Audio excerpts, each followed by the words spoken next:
Everyone, আমি অঙ্কিতা। আজকের এই ভিডিওটা হচ্ছে তোমাদের যারা এএনএম জিএনএম 2026 দিয়েছো তাদের জন্য মোস্টলি ভেরিফিকেশনের আগে এই ভিডিওটা অবশ্যই তোমরা কিন্তু দেখে যেও। তার কারণ হচ্ছে অনেকে জিজ্ঞাসা করেছো কমেন্টে যে তোমরা ইএনটি কেউ করাওনি টেস্ট, তারপর হচ্ছে আই টেস্ট করাওনি, কেউ ডেন্টাল টেস্ট করাওনি।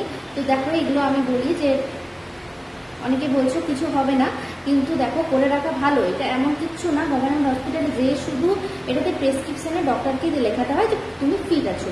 আই টেস্টে ফিট, তারপর হচ্ছে ইএনটিতে ফিট, ডেন্টাল এগুলো ফিট আছে, এটুকু লিখলেই হয়ে যায়। এরকম কিছু মানে একদিনের মধ্যে হয়ে যাবে। তো আমি বলবো এটা করে রাখাই ভালো। আর কেউ বলেছো যে ইসিজিটা করনি, ওটা কিন্তু গভর্নমেন্ট হসপিটালে হয়ে যায়, সেই দিনই রিপোর্ট দিয়ে দেওয়া হয় বা নেক্সট দিনই দেওয়া হয়। তো সেরকম একটা টাইম লাগে না। তো তোমরা এগুলো গভর্নমেন্ট হসপিটালে করে নিতে পারো। এরপর মোস্টলি হচ্ছে আজকের ভিডিওর যে জন্য করা, যেটা হচ্ছে কেউ জিজ্ঞাসা করেছো যে ইউএসজিটা কেউ করাওনি। তো সেটার জন্য আমি আমার একটা অভিজ্ঞতা শেয়ার করছি।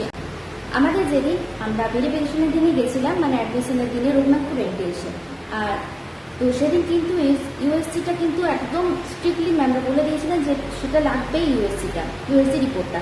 তো এমনকি যাদের ছিল না তাদের কিন্তু বাড়ি রিটার্ন পাঠিয়ে দেওয়া হয়েছিল এবং তারা অন্যদিন এসে অ্যাডমিশন হয়েছিল শুধুমাত্র ইউএসজি রিপোর্টটার জন্য।